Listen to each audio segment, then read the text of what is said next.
Admissions last code. Admissions open. BLLB, BBLLB, BCom LLB, LLB and LLM. பாரம்பரியமான சுவையான புது அறிமுகம் KTV True Value Bronatile. Chennai Silks and Aha Oho Adi Sale 50% வரை தள்ளுபடி. தேர்தல் பணி என்று வந்தால் அதிமுக தான் முன்னணி இருக்கலாம். ஆனால் திராவிட முன்னேற்ற கழகம் இப்போ தீவிரமாக களமாட தொடங்கிட்டாங்க. 2024 நாடாளுமன்ற தேர்தலில் பாஜகவோடு நாம் இணைந்திருந்தால் வெற்றி வாய்ப்பு கிடைச்சிருக்கும். திமுகவை வீழ்த்த வேண்டும் என்றால் இந்த என்டி அணி அவசியம் என்கிற நிலைப்பாடு அதிமுகவுக்கு இருந்தது. அவர் கொஞ்சம் யோசிச்சுட்டு இருக்கிற போதே அமித்ஷா கூட்டு போய் உறுதிப்படுத்திட்டார். ரொம்ப முன்னாடியே வர்றது அப்படின்றது ஒரு இன்செக்யூரிட்டி அதை காமிக்குது அப்படின்னு புரிஞ்சுக்கலாம். அண்ணா திராவிட முன்னேற்ற கழகத்தோடு யாரெல்லாம் கூட்டணியில் இருக்கிறாங்கன்னு இப்போ பாஜகவினரே பெருமளவு அங்கே இவருக்கான வரவேற்பு இல்லை. எங்கேயாவது கொடி கொண்டு பார்த்தீங்களா? இல்லை, அது பர்பஸா இவங்க நிறுத்திக்கிறாங்களோ? இல்லைல்ல, அதாவது தொடக்கம் அப்படின்றது எப்படி இருக்கு? ஏன்னா அண்ணா எப்பனா வருவீங்க அப்படின்ற அந்த குரல்கள்லாம் கேட்குது, வந்துடுறம்மான்றாரு. நிர்வாகிகள் சொல்றான் கட்சி ஒன்றிணைந்தால் மட்டும்தான் 2024 வெற்றி சாத்தியம். ஏற்கனவே திரு எடப்பாடி பழனிசாமி பாஜகவோடு ஒட்டுமில்லை உறவுமில்லை, ஒரு காலம் இனி அவர்களோடு கூட்டணி வைக்க மாட்டோம்னு சொன்னார். அந்த உறுதியை தளர்த்தி பாஜகவோட கூட்டணி வச்சுட்டார். திருமதி சசிகலாவையோ திரு ஓபிஎஸ்ஸையோ சேர்க்க மாட்டேன் என்கிற அந்த உறுதியான நிலைப்பாட்டில் இருக்கார்ல, அந்த உறுதியை தளர்த்தியும் இவங்களை இணைச்சாதான் வெற்றி சாத்தியம். தமிழ்நாட்டை பொறுத்த வரைக்கும் பாஜகனா ஒரு எதிர்ப்பு அலை இருக்கு அப்படின்னு ஒரு பிரச்சாரம் முன்வைக்கிறாங்க. அவர் அந்த படிப்பினை புரிஞ்சிருக்க மாட்டாரா? 100% தெரியும். ஆனால் வரட்டு பிடிவாத எம்ஜிஆர் செல்வி ஜெயலலிதாவுக்கு இருந்தது. அவர்கள் எவ்வளவு பெரிய ஆளுமை, எவ்வளவு பெரிய மக்கள் செல்வாக்கு. திரு எடப்பாடிக்கு என்ன ஆளுமை, என்ன மக்கள் செல்வாக்கு? எம்ஜிஆர் அவர்கள் இருந்தாரு, அவருக்கான ஒரு கவர்ச்சி இருந்தது. அந்த இடத்துக்கு இப்போ விஜய் அவர்கள் அந்த நகர்வுல இருக்காரு அப்படின்னு ஒரு போட்டியில வைக்கிறாங்க. விஜய் கட்சிக்கு போனா நமக்கு ஒன்றிய நகரம் இந்த கிளை ஒரு கிட்டத்தட்ட 28 அமைப்பு வச்சிருக்காரு. ஆர்வமுள்ள இளைஞர்களும் அங்க போவாங்க. அப்படி அந்த இளைஞர்களுடைய வாக்கு திரு விஜய்க்கு போற பொழுது திமுகவுக்கும் பாதிப்பு இருக்கும், அதிமுகவுக்கும் பாதிப்பு இருக்கும். ஒரு ஒப்பீடு, கடந்த காலங்களில் எடப்பாடி பழனிசாமி அவர்களுடைய ஆட்சி காலம், இப்போ தற்போதைய முதலமைச்சர் மு.க. ஸ்டாலின் அவர்களுடைய ஆட்சி காலம். திராவிட முன்னேற்ற கழகம் எப்பொழுதெல்லாம் ஆட்சி அதிகாரத்திற்கு வருகிறதோ அப்பொழுதெல்லாமே சட்ட ஒழுங்கு பிரச்சனைகள், எல்லா இடத்திலும் போய் அதிகாரிகளை மிரட்டுவது, காவல்துறையினை மிரட்டுவது, அதெல்லாம் அதிமுகவில் இருக்காது. நம்மோடு மூத்த பத்திரிகையாளர் திரு துரை கருணா அவர்கள் இணைஞ்சிருக்காரு. அவர்கிட்ட நிறைய விஷயங்களை பேசலாம். வணக்கம். வணக்கம் சகோதரன். சார், இப்போ எடப்பாடி பழனிசாமி அவர்களுடைய அந்த பயணம் அவர் ஆரம்பமாகவே துவங்கிட்டார்னு நினைக்கிறேன், ரொம்ப விரைவில். அந்த நகர்வு அப்படின்றது எப்படி பார்க்குறீங்க? அந்த வரவேற்பு, அதில் பேசக்கூடிய விஷயங்கள் அப்படின்றது எப்படி இருக்கு? 2026 சட்டப்பேரவை தேர்தலை பொறுத்தளவில் தமிழ்நாட்டில் இது ஒரு வித்தியாசமான தேர்தலாக தான் பார்க்கப்படுகிறது. ஏன்னா இதுவரைக்கும் தேர்தல் ஆணையம் தேர்தல் அறிவிப்பு வெளியிட்ட பிறகு தான் பிரச்சார பயணங்கள் வாக்கு சேகரிப்புன்னு கிளம்புவாங்க. கடந்த தேர்தல்களில் ஒரு 6 மாதம் முன்பு அப்படிங்கிற மாதிரி இருந்தது. இப்போ கிட்டத்தட்ட 1 வருஷத்துக்கு முன்னாடியே, இன்னும் சொல்லப்போனால் 2024 நாடாளுமன்ற தேர்தல் முடிந்த 1 வாரத்திலேயே மரியாதைக்குரிய திமுக தலைவரும் முதலமைச்சருமான ஸ்டாலின் 200+ அடுத்து 2026 நோக்கி பயணிப்போம் அப்படின்னு சொல்லிட்டு கடந்த ஜனவரியிலேருந்து பிரச்சாரத்தை தொடங்கிட்டாங்க. 234 தொகுதிகளுக்கும் பொறுப்பாளர்களை போட்டாங்க. பாக பொறுப்பாளர்கள், அந்த பூத் கமிட்டி பொறுப்பாளர்கள், மண்டல பொறுப்பாளர்கள், மாநில பொறுப்பாளர்கள், இவர்கள் கண்காணிக்க அமைச்சர்கள் குழுன்னு தீவிரமாக களமிறங்கிட்டாங்க. தெருமுனை கூட்டம், உறுப்பினர் சேர்க்கை என்று மிக தீவிரமாக களமிறங்கிட்டாங்க. வழக்கமாக காலங்காலமாக தேர்தல் பணி என்று வந்தால் அதிமுக தான் முன்னணி இருக்கும். மரியாதைக்குரிய புரட்சித் தலைவர் எம்ஜிஆர் செல்வி ஜெயலலிதா காலத்திலிருந்து அவங்க தான். ஆனால் திராவிட முன்னேற்ற கழகம் இப்போ தீவிரமாக களமாட தொடங்கிட்டாங்க. இதில் என்ன நம்ம பார்க்கணுன்னா, மரியாதைக்குரிய புரட்சித் தலைவர் எம்ஜிஆர் அவர்கள் 1977, 80, 84 ஒரு தொடர் வெற்றியை பெற்றார், ஒரு ஹாட்ரிக் வெற்றியை பெற்றார். அதே மாதிரி செல்வி ஜெயலலிதா அவங்க கூட 2011 ஆட்சி கட்சி, மீண்டும் 2016 ஆட்சி கட்சி, ஒரு தொடர் வெற்றியை கொடுத்தாங்க. திராவிட முன்னேற்ற கழகம் 6 முறை ஆட்சி கட்சியாக இருந்தாலும் தொடர் வெற்றி சாத்தியப்படாமலே இருந்தது. அடுத்தடுத்து திமுக அதிமுகன்னு மாறி மாறி இருந்தது. இந்த முறை அந்த தொடர் வெற்றியை, ஆட்சி கட்சியை மீண்டும் ஆட்சி கட்சி என்கிற நிலைப்பாட்டை உருவாக்குவதற்கு திரு ஸ்டாலின் தன்னை தயார்படுத்திக்கிட்டு அதற்கான களப்பணியில் இறங்கிட்டாங்க. அப்போ திராவிட முன்னேற்ற கழகத்துக்கு எதிரான கட்சி என்பது பிரதான அரசியல் கட்சியான அதிமுக தான். இப்போ திராவிட முன்னேற்ற கழகம் அதனோடு அணி சேர்ந்திருக்கிற கட்சிகளும் வலிமையாக அப்படியே இருக்காங்க, உறுதிப்பாட்டோடு இருக்கிறார்கள். அதற்கு இணையான ஒரு வலிமையான கூட்டணியை உருவாக்கணும் தான் 2024 முயற்சி மேற்கொண்டார் திரு எடப்பாடி. அது பலனளிக்கலை. அந்த தேர்தலில் 2024 நாடாளுமன்ற தேர்தலில் பாஜகவோடு நாம் இணைந்திருந்தால் ஒரு 15-20 இடங்களில் வெற்றி வாய்ப்பு கிடைச்சிருக்கும். ஒரு 4-5 அமைச்சர்கள் கூட போயிருக்கலான்னு அதிமுகவில் இருக்க வேலுமணி உட்பட கூட பலருமே பேசியிருந்தாங்க. ஸோ அதன் அடிப்படையில் இந்த 2026 தேர்தலில் திமுகவை வீழ்த்த வேண்டுமென்றால் இந்த என்டிஏ அணி அவசியம் என்கிற நிலைப்பாடு அதிமுகவுக்கு இருந்தது. அவர் கொஞ்சம் யோசிச்சுட்டு இருக்கிற போதே அமித்ஷா கூப்பிட்டு போய் உறுதிப்படுத்திட்டார்.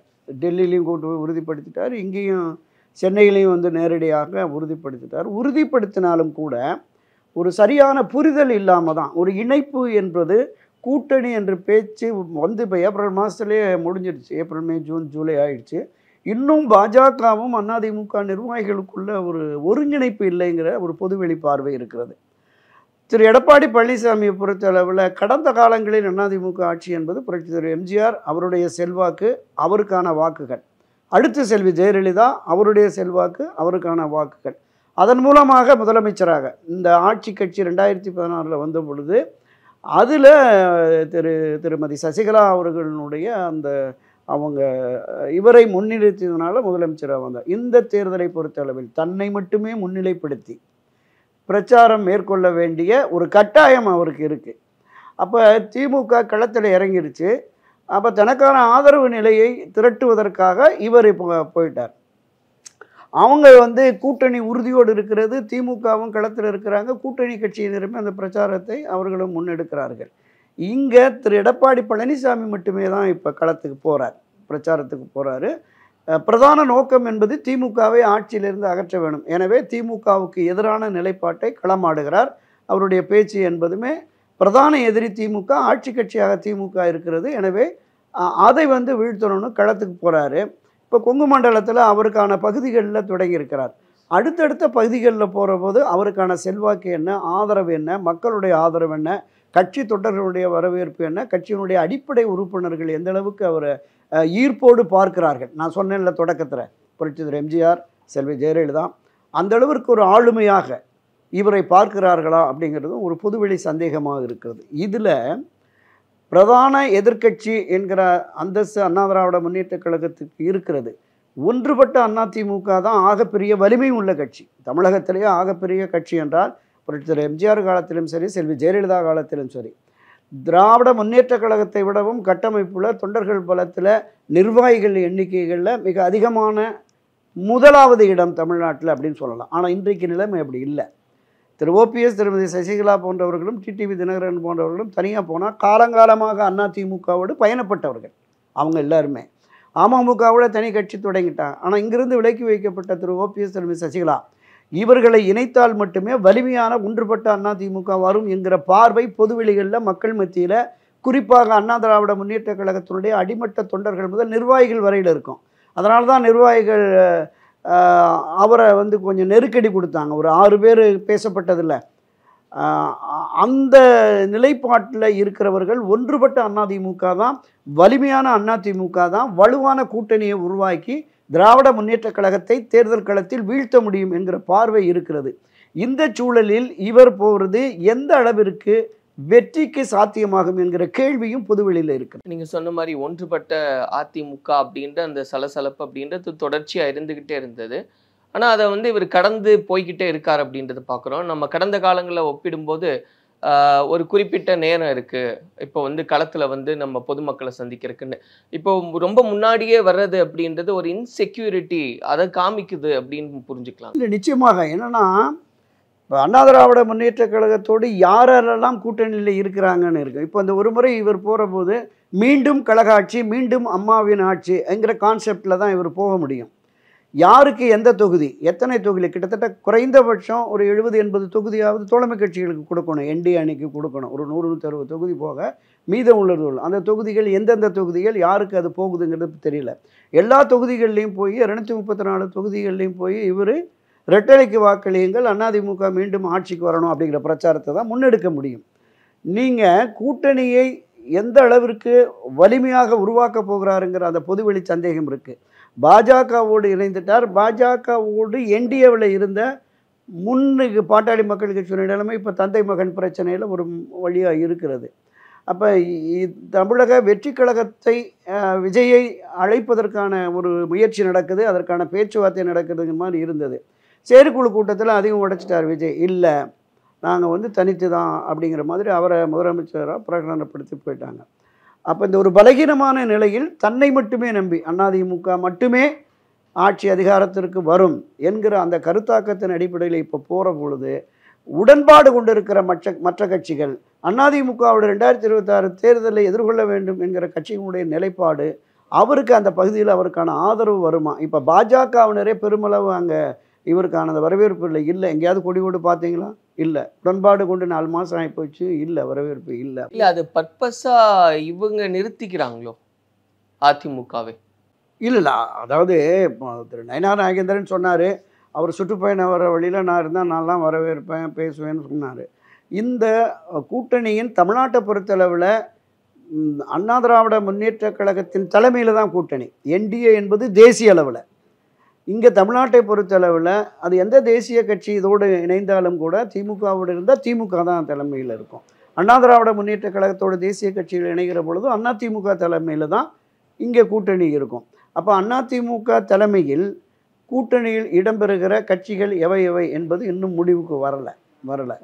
அப்போ ஒரு தனித்து அண்ணா திராவிட முன்னேற்ற கழகம் ஆட்சி அமைக்கும் என்கிற அந்த கோட்பாட்டோடு இவர் போகிற போது இவரோடு வர விரும்புகிற கட்சிகளுக்கு முன்னே ஒரு இணக்கமான சூழல் இல்லாது தான் இருக்குது. அதனால் இது ரொம்ப ஏழராக போயிட்டார் அப்படின்னு தான் நம்ம பார்க்கணும்.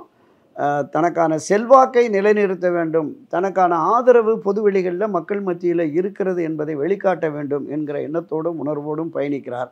இவருடைய பயணம் என்பது அந்த மத்திய மண்டலம், டெல்டா மாவட்டம், தென் மாவட்டங்களில் போகிற போது எந்தளவுக்கு இவருடைய ஆதரவு நிலைப்பாடு இருக்குது, இவருக்கு எந்தளவுக்கு அங்கே வரவேற்பு அப்படிங்கிறத பொறுத்து தான் இவருடைய பலம் என்னன்னு தெரியும்.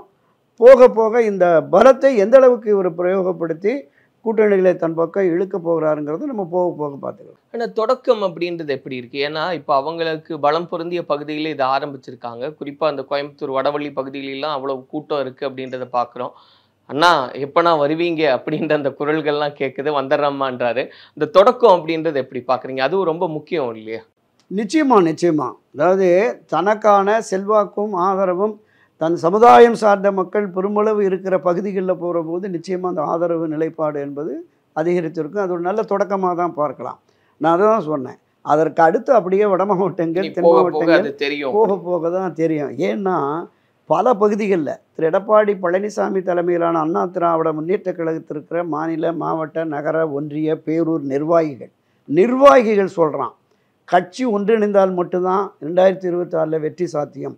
இன்றைக்கு இருக்கிற 65 சிட்டிங் எம்எல்ஏல 30-40 பேர் கட்சியை ஒன்றிணைத்தால் தான் நமக்கு வெற்றி கிடைக்கும் அப்படிங்கிற கருத்தாக்கத்துக்கு வந்திருக்காங்க.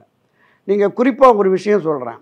2021 தேர்தலில் தென் மாவட்டங்களில் ஒரு 42 தொகுதிகளில் அமமுகவுக்கு செல்வாக்கு இருக்குது, டிடிவிக்கு. அது அதிமுகவின் வெற்றியை பாதிக்கும் அப்படின்னு சொல்லி அன்றைய தினம் ஒருங்கிணைப்பாளர் இருந்த ஓபிஎஸ், இணை ஒருங்கிணைப்பாளர் இபிஎஸை கூப்பிட்டு அமித்ஷா சொல்கிறார், 15 இடங்கள் கொடுங்க, நான் எனக்கு கொடுங்க பாஜகவுக்கு, நான் அமமுகவுக்கு கொடுக்குறேன், மீண்டும் நம்ம வெற்றி பெற்று அதிமுக ஆட்சிக்கு வருவதற்கு கூடுதல் வாய்ப்பு இருக்குன்னார். திரு எடப்பாடி என்ன சொன்னார்னா 150 தொகுதிக்கு மேலே வந்துடுவோம். மாநில உளவுத்துறையும் நான் ஒரு தனியார் ஆய்வு நிறுவனத்தின் மூலம் பார்த்ததில் 150க்கு மேலே வெற்றி வாய்ப்பு கிடைக்கும்னு எனக்கு ரிசல்ட் வந்திருக்கு. எனவே நான் முதலமைச்சராகி உங்களிடம் ஆசீர்வாதம் வருவேன் அப்படின்னு சொன்னார். ஸோ அமித்ஷா அவன் தலையெழுத்து எப்படியோ போயான்னு விட்டுட்டு போயிட்டார். பாதிப்பு ஏற்படுத்ததில்லை. ஒரு 20-22 தொகுதிகளில் அண்ணா திராவிட முன்னேற்ற கழகத்தின் வெற்றியை அமமுகவினுடைய வாக்குகளே பாதிச்சது. அன்றைக்கு வெறும் டிடிவி ஆதரவாளர்கள் மட்டும்தான். இன்றைக்கி விலக்கி வைக்கப்பட்ட திரு ஓபிஎஸ், திருமதி சசிகலாவுடைய ஆதரவாளர்களும் அதற்கு இணையாக கணிசமாக இருக்கிறான். உதாரணத்துக்கு ஒரு 4% ஓட்டு திரு டிடிவி வாங்கியிருந்தாருன்னா அந்த 4-5% கூடுதலாக, அப்போ ஒரு 8-9% அளவிற்கு டிடிவி, திரு ஓபிஎஸ், திருமதி சசிகலா ஆதரவு வாக்குகள் டெல்டா மாவட்டம், தென் மாவட்டங்களில் இருக்குது, கணிசமாக இருக்கிறது. ஏற்கனவே அந்த 10.5% கடந்த 2021 தேர்தலில் அவர் திரு எடப்பாடியார் எடுத்த முடிவு தென் மாவட்டங்களில் இன்னும் மிகப்பெரிய பாதிப்பு அவங்களுக்கு உருவாக்கியிருக்கு. வெறும் 4 சமுதாயத்தின் உள்ள வன்னியர்களுக்கு மட்டுமே 10.5, 106 சமுதாயம், எம்பிசி சமுதாயம் 106 சமுதாயம் இருக்கிறது, அவங்களுக்கு 9.5 அப்படின்னு சொல்லி மிக கடுமையான எதிர்ப்பு, மிகப்பெரிய தோல்வி தென் மாவட்டங்களில், டெல்டா மாவட்டங்களில் வந்ததற்கு இதுவும் ஒரு காரணம். அப்போ கணிசமாக அங்கே இருக்கிற அந்த 106 சமுதாயத்தில் முக்குளத்தோர் கூடுதலாக இருக்கிறாங்க. அதுதான் கள யதார்த்தம். நீங்கள் திராவிட முன்னேற்ற கழகம், அண்ணா திராவிட முன்னேற்ற கழகம் ஆட்சி கட்சியாக வருவதற்கான வாக்கு சதவீதம் ஒரு 1.5%லேருந்து 3.5% தான். இதுதான் வெற்றி தோல்வியை தீர்மானிக்கிற அந்த வாக்கு இடைவெளியாக இருக்கிறது. நீங்கள் வெளியில் வந்து எதிர்ப்பு வாக்குகள் 6-7% இருக்கிற பொழுது தனக்கான வாக்குகள் அண்ணா திராவிட முன்னேற்ற கழகத்திற்கு காலமெல்லாம் இரட்டை இலைக்கு வாக்களித்தவர்கள் அதிருப்தியில் இருக்கிறான். அவனை நீங்கள் ஒருங்கிணைச்சிட்டு அவர்களையும் இணைத்து கொண்டு இந்த பயணத்தை தொடங்கினால்தான் அது வெற்றிக்கான பயணமாக இருக்குங்கிறது தான் பொதுவெளி பார்வை. கட்சியினர் மத்தியிலும் அது இருக்குது. ஏற்கனவே திரு எடப்பாடி பழனிசாமி பாஜகவோடு ஒட்டுமில்லை, உறவுமில்லை, ஒரு காலம் இனி அவர்களோடு கூட்டணி வைக்க மாட்டோம்னு சொன்னார். அந்த உறுதியை தளர்த்தி பாஜகவோட கூட்டணி வச்சுட்டார். ஒருபோதும் திருமதி சசிகலாவையோ திரு ஓபிஎஸ்ஸையோ சேர்க்க மாட்டேன் என்கிற அந்த உறுதியான நிலைப்பாட்டில் இருக்கார்ல, அந்த உறுதியை தளர்த்தியும் இவங்களை இணைச்சாதான் வெற்றி சாத்தியம். இல்லை என்றால் நிச்சயமாக திமுக ஆட்சிக்கு வந்துடும். இல்லை, அதை வந்து அவர் சுதாகரிச்சுக்குவாரா இல்லையான்றது ஒரு பெரிய கேள்வியாக இருக்குது. ஏன்னா தொடர்ச்சியாக இந்த ஒன்றுபட்ட அதிமுகன்னு பேசும்போது அது தவிர்த்தே வராரு, கடந்தே வராருன்னு நம்ம பார்க்குறோம். ஏற்கனவே இங்கே இருக்கக்கூடிய தமிழ்நாட்டை பொறுத்த வரைக்கும் பாஜகனா ஒரு எதிர்ப்பு அலை இருக்குது அப்படின்ற ஒரு பிரச்சாரம் முன்வைக்கிறாங்க. அப்போ அதுவே ஏற்கனவே ஒரு பின்னடைவை உண்டு செய்யும். இந்த நேரத்தில் ஒன்றுபட்ட அதிமுக இல்லைன்றத இன்னும் ஒரு பின்னடைவை உண்டு செய்யும் அப்படின்றத அவர் அந்த படிப்பினை புரிஞ்சிருக்க மாட்டாரா? அதுதான் அரசியலில் சாதாரண கிளை செயலாளராக இருந்து ஒன்றிய நகர மாவட்ட பொறுப்பு அமைச்சர், முதலமைச்சர் என்கிற அளவிற்கு வந்த திரு எடப்பாடி பழனிசாமிக்கு இந்த உண்மை நிலவரம் 100% தெரியும். ஆனால் வரட்டு பிடிவாதத்தின் காரணமாக முரண்டு பிடிக்கிறதுனால தான் இருக்குது. யதார்த்தம் தெரியாமல் இல்லை. அப்போ ஆனால் அவருக்கு இன்னொரு பிரச்சனை இருக்கு இல்லையா சார்? இப்போ அவர் வெற்றியை எப்படியாவது அடைஞ்சே தீரணும், ஏன்னா அவர் தோல்வியின் முகம் அப்படின்ற மாதிரி எல்லாம் பேசினாங்க கடந்த காலங்களில். அப்போ இது வெற்றியை தக்க வைக்கணும், இல்லை வெற்றி பெற்றே தீரணுன்ற ஒரு கட்டாயமும் இருக்கும். அப்போ இப்படியான ஒரு முரண்பாடு இருக்கும்போது அது எப்படி வெற்றி பெற்று ஆட்சி அதிகாரத்திற்கு வர வேண்டும் என்கிற முனைப்பும் அந்த எண்ணமும் அவருக்கு இருக்குமே என்றால் நிச்சயமாக விட்டு கொடுத்து தான் போகணும். மரியாதைக்குரிய இந்த கட்சியினுடைய நிறுவன தலைவர் புரட்சித் தலைவர் எம்ஜிஆரும் சரி, செல்வி ஜெயலலிதா அவர்களும் சரி, ஒரு தொண்டனை கூட இழக்க மாட்டேன் என்று கட்சியை தொடங்கியவர் தான் புரட்சித் தலைவர் எம்ஜிஆர் அவர்கள். அவருக்கு எதிரான நிலைப்பாட்டில் வெளியில் போனவங்க எல்லாரும், உதாரணத்துக்கு நமது கழக எஸ்டிஎஸ், அன்றைக்கு அதிமுக, அனைத்து இந்திய அதிமுக என்று தேசிய கட்சியாக மாறிய போது முன்னணி தலைவர்கள் பலருமே இருக்கிற ஜி விஸ்வநாதன், கோவை சேலிங்கன், ஊ பிள்ளப்பன், விருதுநகர் சீனிவாசன், இவங்கெல்லாம் வெளியில் போய், இந்திரகுமாரி உள்ளவர்கள்லாம் வெளியில் போய் நாங்கள் தான் உண்மையான அதிமுகன்னு தலைவர் எதுக்காக போர்ட்டுக்கெல்லாம் போனாங்க. 6 மாதம் ஒரு வருஷத்தில் அவர்களே அரவணைச்சு கொண்டு வந்தார். 84 நமது கழகம் தொடங்கிய எஸ் சி சோமசுந்தரத்தையும் அவர் வரவழைச்சு வேண்டாம், அவர் வந்து தனி கட்சி தொடங்கி வீணாக போயிட்டாருன்னு அவரையும் அரவணைச்சு தான் கொண்டு போனார். ஆக தனக்கு எதிரான நிலைப்பாட்டில் உள்ளவர்கள் எல்லாம் அரவணைத்து தான் அதிமுகவை, வலிமையான அதிமுகவை கொண்டு போனார். அதை தொடர்ந்து அவருடைய மறைவுக்கு பிறகு அரசியலுக்கு வந்த செல்வி ஜெயலலிதா அவர்களுமே 4 அணி தொடங்கி போட்டி அதிமுக, எம்ஜிஆர் அதிமுக, புரட்சித் தலைவர் அதிமுகன்னு யாரெல்லாம் முன்னணியினர் வெளியிலே சென்று அவருக்கு இந்த அம்மாவுக்கு எதிராக கடுமையாக அவங்கெல்லாம் விமர்சனம் பண்ணாங்க. முதல்ல ஜே அணி, ஜா அணி 88, 89 காலகட்டம் முதல் அப்படி தனக்கு எதிரான நிலைப்பாடு கொண்ட அனைவரையுமே மீண்டும் அரவணைத்து தான் திமுகவை களத்தில் வீழ்த்துவதற்கு வலிமை மிக்க ஒன்றுபட்ட அதிமுக வேண்டும் என்கிற எண்ணமும் உணர்வும் இருவரும் தலைவர்கள் புரட்சித் தலைவர் எம்ஜிஆர், செல்வி ஜெயலலிதா இருக்கிறது. அவர்கள் எவ்வளோ பெரிய ஆளுமை, எவ்வளோ பெரிய மக்கள் செல்வாக்கு. திரு எடப்பாடிக்கு என்ன ஆளுமை, என்ன மக்கள் செல்வாக்கு. 4.5 வருஷம் சிஎம்மாக இருந்தார். இன்னும் வெளிப்படையாக உடைச்சி சொல்கிறேன், சம்பாதிக்க விட்டார். சம்பாதிச்ச ஆட்கள் இருக்கிறாங்க கொஞ்சம் பேர். ஆனால் கீழே இருக்கிறான் பாருங்க, அவன் பூரான் கட்சி ஒன்றுபட வேண்டும். இல்லை என்றால், ஏன்னா 1000 ஆண்டுகளை கடந்து இந்த அதிமுக தமிழகத்தில் கோலோச்சும் நின்று நிலைத்திருக்கும்னு பிரச்சனை எம்ஜிஆர் 1977 முதல் பொதுக்கூட்டத்திலேயே பேசினார். செல்வி ஜெயலலிதா சட்டப்பேரவையில் சொன்னாங்க 100 ஆண்டுகளை கடந்தும் ஆட்சி அதிகாரத்தில் அதிமுக இருக்குன்னு பேசினாங்க. 52 வருஷத்தில் கட்சியை எங்கே கொண்டு போய் விட்டுருக்காரு எடப்பாடி. இந்த அதிருப்தி என்பது பரவலாக இப்போ பொதுமக்கள் மத்தியிலே திமுகவை வீழ்த்தக்கூடிய அளவிற்கு வலிமை அதிமுகவுக்கு இல்லைன்னு பேச தொடங்கிட்டாங்க. தொடர் தோல்வி. 2024 நாடாளுமன்ற தேர்தலில் நீங்கள் அந்த சட்டமன்ற வாரியாக அந்த வாக்கு சதவீதத்தை பாருங்கள், 10 தொகுதியில் தான் ஜெயிச்சிருக்கு. 100 தொகுதிக்கு மேலே கட்டுத்தொகை இழந்திருக்கிறது அதிமுக. நாடாளுமன்ற தொகுதிகளில் 15 தொகுதிகளில் 3வது இடம், 7 தொகுதியில் கட்டுத்தொகை இழந்திருக்கு. 40-42% இருந்த வாக்கு வங்கியை 22-23க்கு கொண்டு வந்து நிறுத்தி இருக்கிறார். அப்போ சட்டப்பேரவை தேர்தல் வேறு, நாடாளுமன்ற தேர்தல் வேறு. நாடாளுமன்றத்தில் வந்து அது வேறு மாதிரி போட்டுட்டாங்க. இப்போ அதிமுகவுக்கு போட்டு ஆட்சிக்கு கொண்டு வருவாங்கன்னு பேசுகிறார். அதிமுகவுக்கு வாக்களிக்க வேண்டிய நான் சொன்ன 7-8% அதிருப்தியில் இருக்குல்ல. இதை சரிப்படுத்துவதற்கு ஒரு முயற்சித்து கூட்டணி கட்சிகளையும் உறுதிப்படுத்திவிட்டு இதுக்கு போனாங்கன்னா பெரிய அளவில் வரவேற்பு இருக்கும்.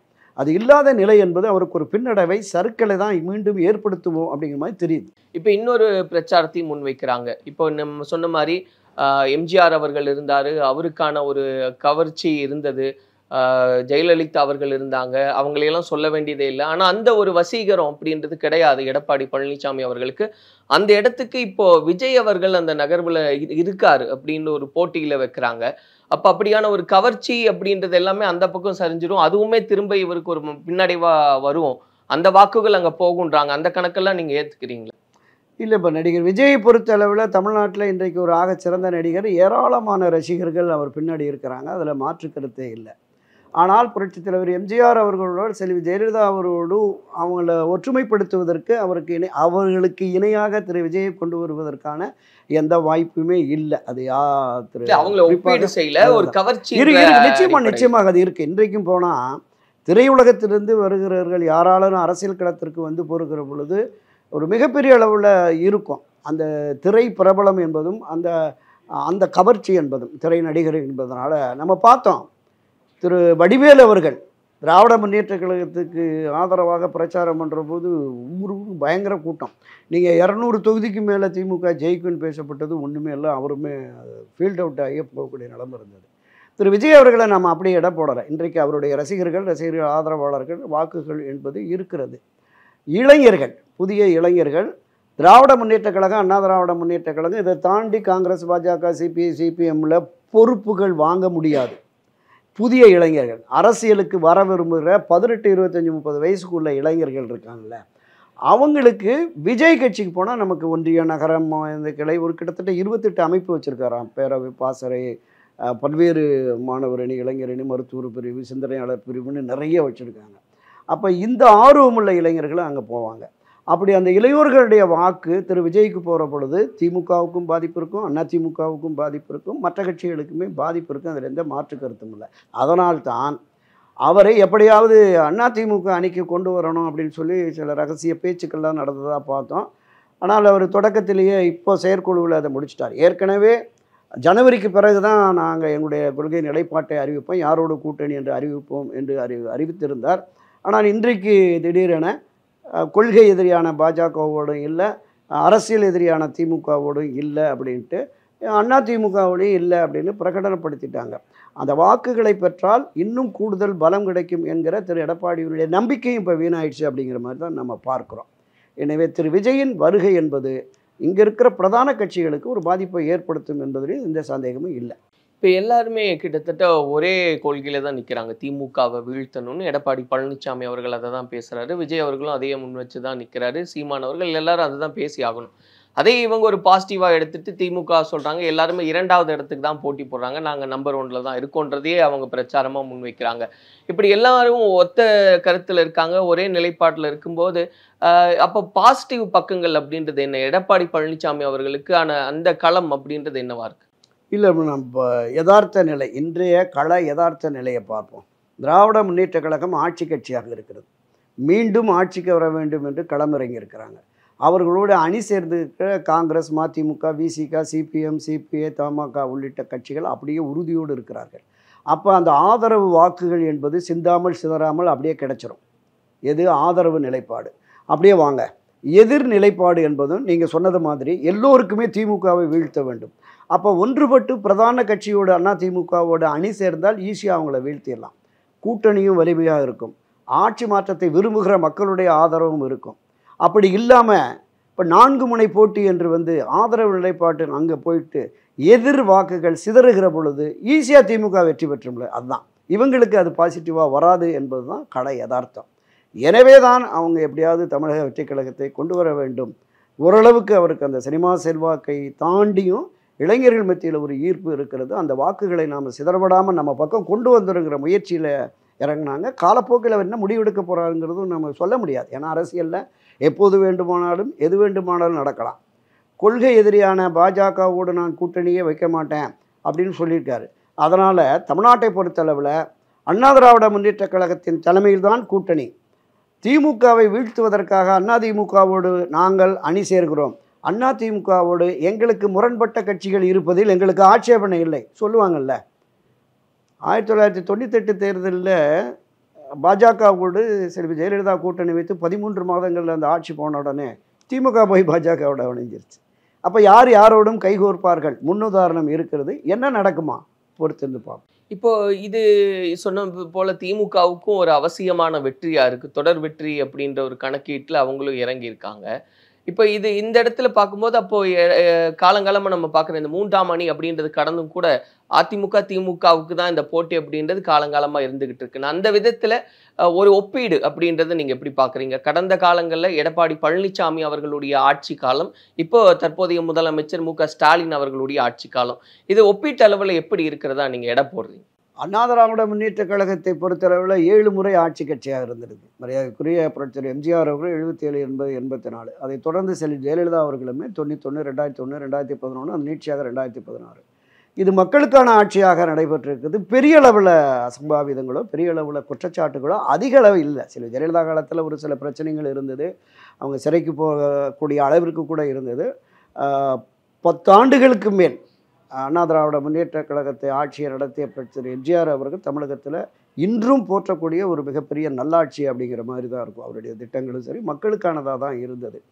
அதனுடைய நீட்சியாக அதிமுக பெரிய அளவில் திராவிட முன்னேற்ற கழகம் எப்பொழுதெல்லாம் ஆட்சி அதிகாரத்திற்கு வருகிறதோ அப்பொழுதெல்லாமே நம்ம யதார்த்தமாக பார்த்தோம்னாலே சட்ட ஒழுங்கு பிரச்சனைகள் திமுகவினருடைய அந்த ஒரு ஒரு பெரிய எண்ணன் மனப்பான்மை, எல்லா இடத்துலையும் போய் அதிகாரிகளை மிரட்டுவது, காவல்துறையினை மிரட்டுவது, அதெல்லாம் அதிமுகவில் இருக்காது. அவங்க திரு எம்ஜிஆர் அவர்களும் சரி செல்வி ஜெயலலிதா அவர்களும் சரி நீதி நிர்வாகத்தில் தலையிடக்கூடாது, காவல்துறையினர் தலையிடக்கூடாது அப்படிங்கிறதுல இருப்பாங்க. ஆனால் திராவிட முன்னேற்ற கழகத்தில் அப்படி இல்லை. எல்லாத்தையும் மிரட்டுவாங்க, அடிப்பாங்க, பார்த்துருக்கோம். நம்ம ஒரு பொது வெளியில் அமைச்சருடைய உதவியாளரே திருநெல்வேலியில் ஒரு எஸ்ஐயை நினைக்கிறேன், போக்குவரத்து காவல்துறை அதிகாரியாக இருந்தவரை அடிச்சிருக்காங்க. ஒரு எஸ்பி பெண் எஸ்பியை முடிய பிடிச்சி இழுத்து பண்ணாங்க. ஒரு காவலுக்கு போன பெண் காவலர்களை பொதுக்கூட்டம் பக்கத்திலேயே போய் பண்ணினாங்க. இந்த நிலைப்பாடு அதிமுக ஆட்சியில் நிச்சயமாக எந்த ஆட்சியிலுமே, எடப்பாடி ஆட்சியில், அதற்கு முன்னால் நடந்த ஆட்சியிலும் கூட இல்லை. எனவே அந்த வகையில் ஒப்பீடு என்று பார்க்கிற பொழுது திமுக மீதான பொதுவெளி அதிருப்தி என்பது நிச்சயமாக இருக்கிறது, அதில் மாற்று கருத்து இல்லை. அதற்கு இன்னும் ஒரு உதாரணம், ஆட்சி அமைந்த ஓராண்டு பொறுத்து பார்த்த எல்லாருமே டாக்டர்கள், நர்ஸு, அரசூழியர்கள், ஆசிரியர்கள், போக்குவரத்து ஊழியர்கள், மின்வாரிய ஊழியர்கள், இன்றைக்கும் கூட பல அமைப்புகள் போராட்ட களத்தில் வந்துகிட்டு இருக்காங்க. நேற்று கூட டாஸ்மாக் ஊழியர்கள் ஆர்ப்பாட்டம், துப்புரவு விவசாயிகள் மிகப்பெரிய அளவில் ஆர்ப்பாட்டம் போராட்டம் நடத்திக்கிட்டு தான் இருக்கிறாங்க. அப்போ டாக்டர்ஜி அமைப்பு ஒரு பேட்டியில் சொல்லியிருந்தாங்க, எதிர்க்கட்சியாக இருக்கிற பொழுது எங்கள் மீது பச்சாதாபம் பரிதாபம் காட்டுகிறார், எங்களுக்கானவராக அவர் களத்தில் இருக்கிறார், மீண்டும் திரு ஸ்டாலின் அவர்களை எதிர்க்கட்சி தலைவராகத்தான் கொண்டு வர வேண்டுமோ அப்படிங்கிற மாதிரி இருந்தது. எனவே எதிர்ப்பு என்பது அமைப்பு ரீதியாக இருக்கிறவர்கள், அரசியல் ஆட்சி அதிகாரத்திலே இருக்கிற பல்வேறு அரசு சார்ந்த நிறுவனங்களும் கூட போராட்ட களத்தில் இறங்கிட்டாங்க. உதாரணத்துக்கு இந்த மருத்துவர்கள் தொடர்ந்து மரியாதைக்குரிய முன்னாள் முதலமைச்சர் கலைஞர் கருணாநிதி உங்கள் அரசாணை 354 போட்டார், அதை நிறைவேற்றுங்கன்னு 4 வருஷமாக போடுறாங்க. உங்கள் அப்பா போட்ட ஜீவோ தான் சொல்கிற, அதை நிறைவேற்றுங்க. நாங்கள் உண்ணாவிரதம் இருக்கிற போது எடப்பாடி முதலமைச்சராக இருந்த காலத்தில் எங்கள் பக்கத்தில் உட்காந்து நான் ஆட்சிக்கு வந்தோடனே உங்கள் பிரச்சனைகளை 1 மாதத்தில் தீர்க்கிறேன்னு கொடுத்த அந்த உறுதிமொழியை கொடுக்கல. எல்லாவற்றுக்கும் மேலே கொரோனாவால் உயிரிழந்த டாக்டர் விவேகானந்தன் மனைவி திவ்யா விவேகானந்தன், அந்த அம்மாவுக்கு ஒரு வேலை கொடுக்க பட்டதாரின்னு சொல்லி போராடுறாங்க, ஒன்றுமே இல்லை. ஆக பிரச்சனைகளை தீர்க்காமல் ஒரு மாதிரியான அந்த விளம்பர திட்டங்களையே அறிமுகப்படுத்தி அதைவே மக்கள் மத்தியில் கொண்டு போய் சேர்க்கிறது இருக்குல்ல, அது பொதுவெளிகளில் ஒரு அதிருப்தியை நிச்சயம் உருவாகியிருக்கு. யதார்த்தமாக இப்போ உள்ள கள நிலவரம், நம்ம அந்த சட்ட ஒழுங்கு பிரச்சனையாகட்டும், பாலியல் விஷயமாகட்டும், அது எல்லாமே கடந்த ஆட்சி காலங்களை விடவும் திமுக காலத்தில் அதிகமாக இருக்கிறது என்பது தான் மக்களுடைய பார்வையாக நம்ம பார்க்கிறோம். கூட்டணி அப்படின்றது நம்ம பார்க்குறோம், திமுகவினுடைய அந்த கூட்டணி பலமா இருக்கு அப்படின்னு. இவங்களது இப்போ பாஜக அதிமுக அப்படின்னு சொன்னாலுமே கூட ஒரு பாராமுகமா இருக்காங்க அப்படின்றத, பெரிய அளவுல அப்படி உடன்பாடு எட்டியதா தெரியல அப்படின்றத தான் திரும்ப திரும்ப பேசுறதா இருக்கு. அப்படிங்கும்போது இந்த கணக்குகள் மாறுமா? ஏன்னா இன்னும் நாட்கள் இருக்கு, காலம் இருக்கு. அப்படிங்கும்போது இதெல்லாம் மாறுமா?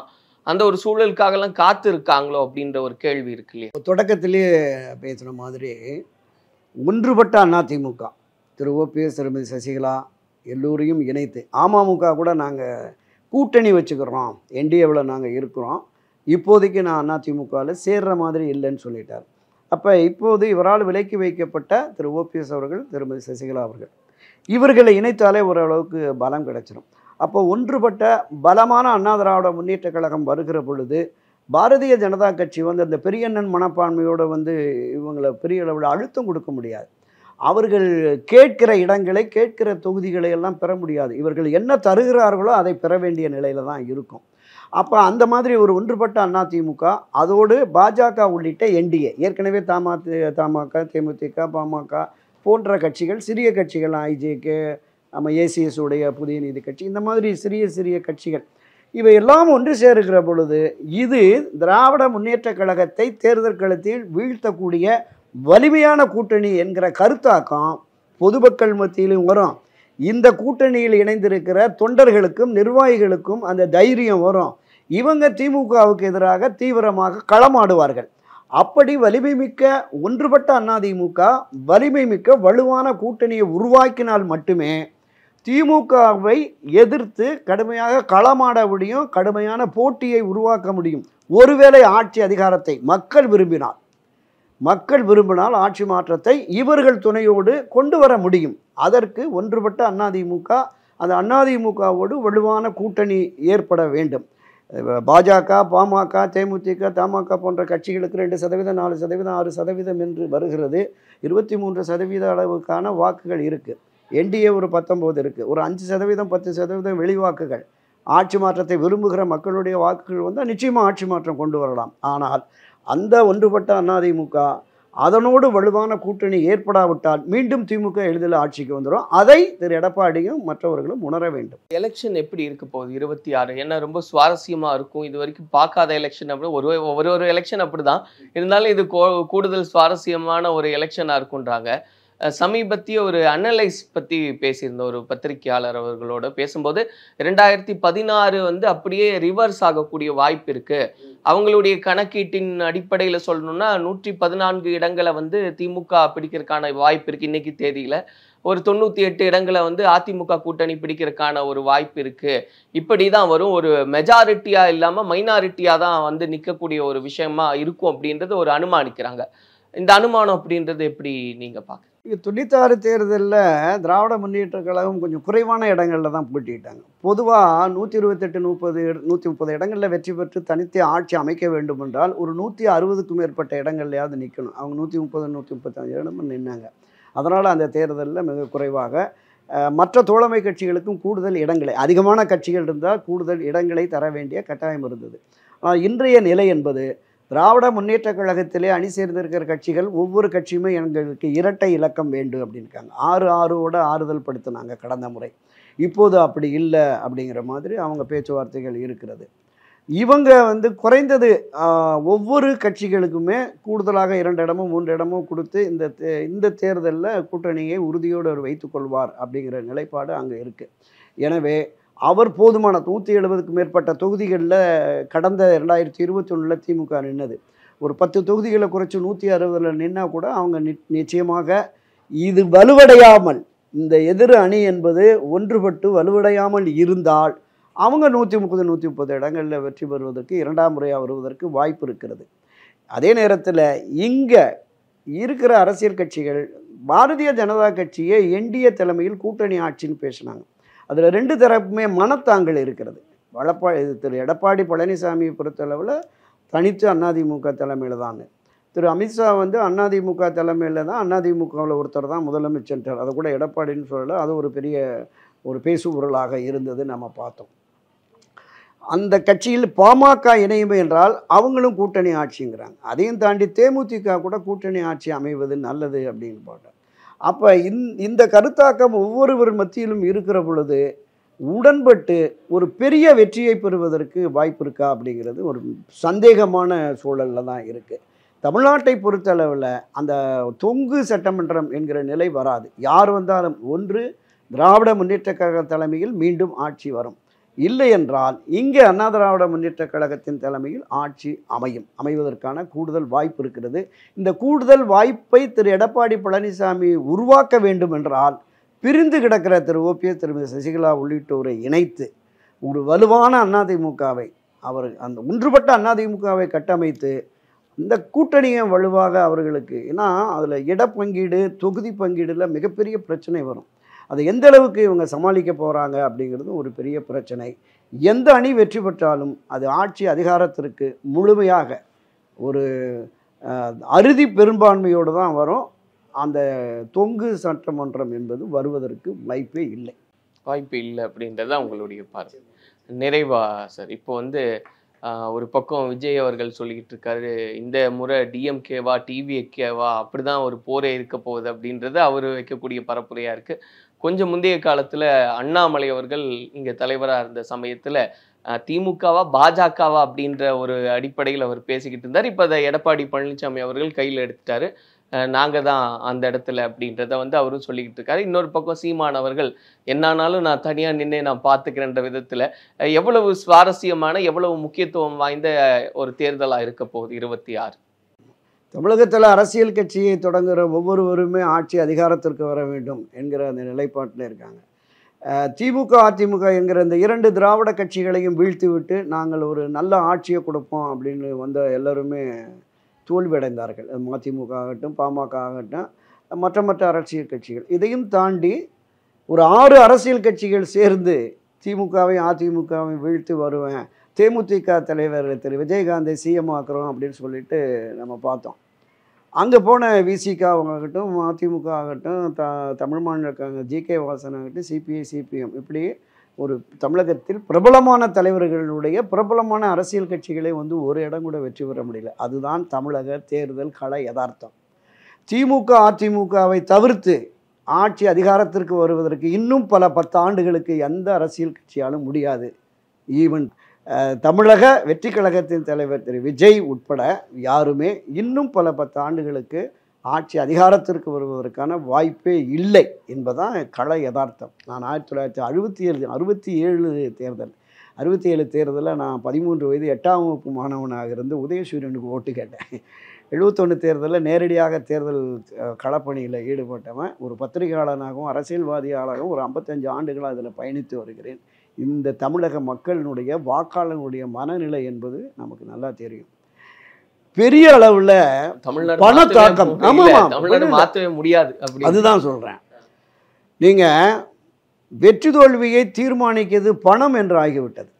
அரசியல் மாற்றம், ஒரு ஆட்சி மாற்றம், நல்லது நடக்கணுங்கிறது எல்லோருக்கும் ஜனநாயக ரீதியில் எல்லோருக்குமே ஒரு நேர்மையானவர்கள் ஒரு நல்லாட்சியை தர வேண்டும் அப்படிங்கிற கருத்தாக்கம் இருக்கிறது. ஆனால் அந்த கருத்தாக்கத்துக்கு உட்பட்ட ஒரு 25-30% பேர் வாக்குச்சாவடிக்கே போகிறதில்ல. 70%, 72% நம்ம தாண்ட மாட்டேங்கிறோம். ஒவ்வொருவருமே இந்த அரசியல் கட்சிகளை கடுமையாக விமர்சித்து விட்டு ஒரு நல்லாட்சி வரணும்னு பேசிட்டு ஓட்டு போடவே போக மாட்டேங்கிறாங்க. இந்த ஓட்டு போகிற மக்கள் எப்படி இருக்காங்கன்னா 1000, 500, 2000 இந்த மாதிரி அந்த ரேஷியோவுக்கு தகுந்த மாதிரி. எவ்வளவு மோசமாக போயிடுச்சுன்னா, ஒரு ஊரில் வாக்காளர்களுக்கு பணம் கொடுத்து 1 வாரம் ஆயிடுச்சு, எங்களுக்கு வாக்காளருக்கு பணம் கொடுக்கலன்னு சாலை மறியலில் ஈடுபடுறாங்க. அப்போ ஜனநாயகம் எந்த அளவுக்கு மோசமாக போயிடுச்சு. பக்கத்து தெருவுக்கு 500 ரூபா கொடுத்துருக்கிறாரு, எங்கள் தெருவுக்கு 300 தான், மீதம் 200 கொடுத்தா தான் நாங்கள் ஓட்டு போட வருவோம் அப்படின்னு சொல்லக்கூடிய நிலைமை வந்துடுச்சு. இன்றைக்கு திராவிட முன்னேற்ற கழகம், அண்ணா திராவிட முன்னேற்ற கழகமும் வாக்காளர்களுக்கு பணம் கொடுப்பார்கள். அதில் எந்த மாற்று கருத்தும் இல்லை, இதில் எந்த மொழிவு முறையும் இல்லை. தேர்தல் ஆணையம் கள்ளன் பெரிதா காப்பான் பெரிதான்னு, கள்ளன் தான் பெரிதுங்கிறதான் காலங்காலமாக நம்ம இருக்குது. நீ 500 கொடுத்தா நான் 1000 கொடுப்பேன், நான் 1000 கொடுத்தா 2000 கொடுப்பேன்னு போயிடுச்சு. இப்போ இந்த சூழலில் தமிழக வெற்றி கழகத்தின் தலைவர் மரியாதைக்குரிய விஜய் அவர்கள் வாக்காளர்களுக்கு பணம் கொடுத்தா தயவுசெய்து உங்கள் அப்பா அம்மாட்ட சொல்லுங்கள், வாங்க வேண்டாம் அப்படின்னு சொல்லிட்டார். இந்த தமிழக வெற்றி கழகத்தினுடைய வேட்பாளராக 234 தொகுதியிலையும் இவர் வேட்பாளரை போடுவார்ல, அவங்களாம் யார்? அவருடைய ரசிகர்களாக இருப்பாங்க. அந்த ரசிகர்கள் அவங்க ஊரில் குறைஞ்சது அந்த வட்டாரத்தில் ஒரு அறிமுகமானவராக இருப்பார். ஆனால் அந்த வெற்றிக்கழக வேட்பாளரை எதிர்த்து களமாடுகிற திராவிட முன்னேற்ற கழகம், அண்ணா திராவிட முன்னேற்ற கழகம், மற்ற கூட்டணி கட்சியினுடைய வேட்பாளர் எப்படி இருப்பாங்க? எல்லாம் பழந்துன்னு கொட்டப்பட்ட ஆசாமியாக இருப்பான். முன்னாள் எம்பி, முன்னாள் எம்எல்ஏ, முன்னாள் அமைச்சர் அப்படி இருப்பாங்க. அப்போ இவர்களுக்கான வாக்குகள் என்பதை இது தமிழக வெற்றி கழகத்தினுடைய வாக்காளர்கள் பிரிக்கவே முடியாது. அதிகபட்சம் 5000, 3000, 10,000, 20,000, 50,000, 1,00,000 ஓட்டு கூட வாங்குவான். அதுக்கு மேலே 500 ஓட்டு வாங்கி திமுகவோ அண்ணா திமுகவோ ஜெயிச்சுட்டு போயிடுவாங்க. அதனால் வெற்றி கழகத்தை இப்போதைக்கு நாம் களத்தில் நீங்கள் குறிப்பிட்டதான் 3வது அணி என்பது தமிழ்நாட்டில் ஒருபோதும் வெற்றி அணியாக மாறுவதற்கு வாய்ப்பே இல்லை. இந்த 2 அணிகளில் ஒன்று தான் திமுகவோ அதிமுகவோ, அதுவும் தனித்து தான் ஆட்சி அமைப்பாங்க. கூட்டணி ஆட்சி என்பதையும் ஒப்புக்கொள்ள மாட்டார்கள். பார்ப்போம் என்ன நடக்குது. பொறுத்திருந்து பார்ப்போம் சார். களம் மாறும்போது நிச்சயமா தொடர்ச்சியா பேசலாம். நன்றி. Vinayaka Missions Law School. Admissions open. BA LLB, BBA LLB, BCom LLB, LLB and LLM. பாரம்பரியமான சுவையான புது அறிமுகம். KTV True Value Jonatile. Chennai சில்க்ஸின் ஆஹா ஓஹோ ஆடி சேல் 50% வரை தள்ளுபடி.